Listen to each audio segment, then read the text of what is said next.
About to say something. Go ahead. I got to raise my hand, bro. Nah. So I actually like the fact that you said that. Like, nah. So you said you want a partnership and you said you want a man. So all foundation, if you met a man and you guys were going on dates and you were just hanging out, whatever, and every time homie came through and he was complaining about something and he was like, oh, I got into arguing with my brother today, or my mom said this, or my pop said that, or some shit like that, you wouldn't find that unattractive?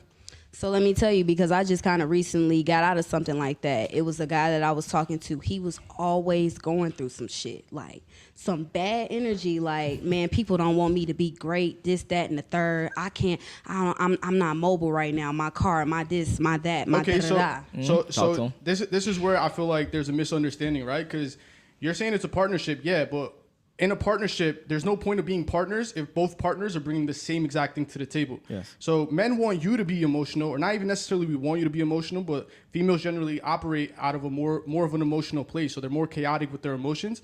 And I think it's attractive to women when they're around men that are stoic and stable and are able to hold their ground in the face of obstacle and struggle, because it shows a woman that, okay, no matter what we face from a security standpoint, this man is going to be able to handle whatever comes our way.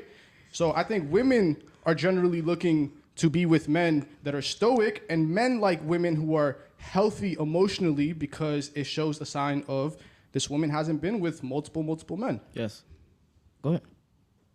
That's cute. That was real cute. But I mean, no, for real. Like, if I see somebody that's like, you know, stable, that can take all of that, like, I also want to see, like, yo, like, what's the bad side? Like, I need to see that too. The thing is, phases of your person. I need to see what you're going through. But I wouldn't want to see the masculine in my woman. I wouldn't want to see my woman be able to throw up hands and fight and shit. But how's that being masculine, opening up your heart to your person? It's not about what you said. Is you want a man who can find peace in you, right? Yeah. So I think that's the right point. I think men generally tend to look for peace in their women, but I feel like venting itself is a feminine concept. I feel like the more a man talks about his problems and his struggles, the more he starts to spiral into that place within himself, which is why when you said, oh, I met a man and he was constantly going through shit and he always had something going on, it's because he's stuck in a cycle of complaining. Complaining is okay for women because men are there to kind of hear them out, and it's almost like the masculine and feminine imperative. But when a man is constantly complaining, he's basically drowning in self-pity, and he's going to be in a place that's not very attractive to women. Well, then that's when you can make the decision on if you want to keep on dealing with him and you help that man, or you can stop. Like, I stopped, but I'm still like trying to help him actively like get through these things. Like, do you want to though? It kind of feels like you have to raise him, no? Do I get tired of feeling like I'm playing mama? Hell yes. Yeah. Hell yes. But do I also feel like I know that it is hard being a black man and they go through all these different things, and just men in general? I know it is hard for y'all. And do I want to help y'all? Do I sympathize with y'all? Hell yeah. I don't. I do. No man. I do. I got no sympathy for no man. So if you're going through certain things, you're really going through something. Say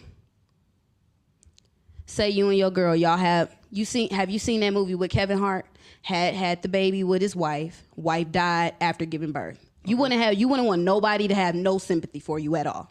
All right, sympathy is complete. Sympathy is when you feel bad for somebody. I wouldn't want somebody to be like, oh my God, his life is so hard. I would want somebody to be a supportive figure for sure. I would want people around me that can help me go through that. But I don't need nobody looking at me like, oh damn, bro, this guy's really going through some shit. I feel so bad for him. Nah, I don't want nobody looking at me with pity. And I understand that, but it's a natural thing. Go ahead, Jazzy. I don't think your woman would come at you out of a place of pity, like, boo-hoo, cry me a river right now. No, let's talk this out, figure out where the root of this is coming from, and assess the situation. Let's figure out how we're going to get through this. And then at the end of the day as well, it boils down to you personally. Are you going to wake up, pick up the next day and be like, this shit's going to be better than yesterday? For sure. So the advice that I personally give men is, if you're in an emotional place, just don't say nothing, don't do nothing, wait for it to pass. Because emotionally, as a man, the cycle of emotion is completely different for men and women. Women are able to process their emotions and understand what they're feeling and then maybe cry it out and finally feel better. For a man, when he starts to operate out of a place of emotions, he digs himself into a ditch and makes poor decisions that lead him further and further down that ditch.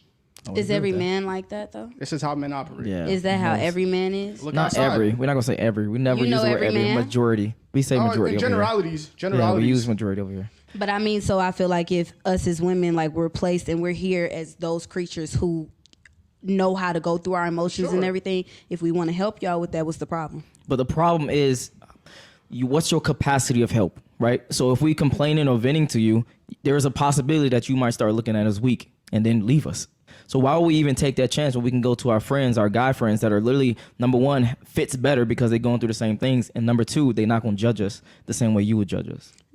How you know I'm gonna judge you? You know me? You wanna be Majority strong of for your girls, woman, you got that? Yeah, well, come on now, let's stop the cap. That will come down to I'm not understanding saying your partner. Yeah, I'm not saying I don't judge, but me helping and still just like seeing you for you and not like judging everything and like I actively be wanting to help. Like, And I think any man would appreciate that. And I'm not saying you shouldn't be emotional with your woman at all. I don't want to be misunderstood. I feel like you should operate in a place where you're intentionally and rationally emotional. What that means is, yeah, you have a woman and, you know, you obviously have to connect with her in a place of emotions, because if you don't, that's just weird and you got psychopathic tendencies.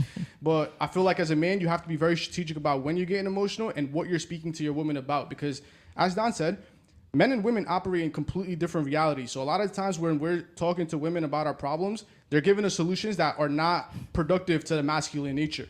Versus when you talk to your boys about shit like that, they're able to actually tell you because they're going through the same things. Yeah. For sure, we can't identify you as a man. I can't tell you how to be a man. But if there's some aspect you feel like, oh, I think I should come to my woman about this, have that space. Yeah, for sure. I get that, but that in lies again the problem of if you look at that dude as something of someone that's supposed to be your security, and then you see that his security is lacking, you may look elsewhere. That's the bottom line for most of this whole conversation. Yeah. I see what you're saying. Okay. I agree with that. Okay, now thoughts on the video?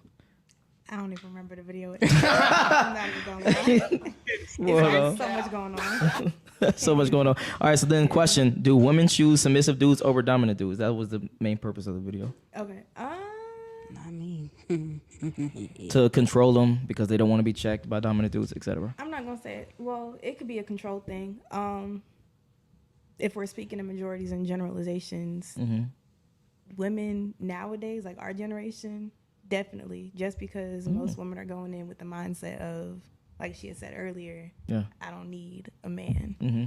So, I mean, you're going to go with somebody who you feel like you can control and get them to do what you want to do versus someone who's really going to sit you down and be like, look, We ain't doing that, boundaries, etc. Yeah. Okay. I mean, like, Would you if say it- that's majority of women or the minority of women? I'm not gonna say either one. I think it's a general thing. So I'm not gonna say it's the majority or the minority, but it's definitely a common theme. Okay. Okay.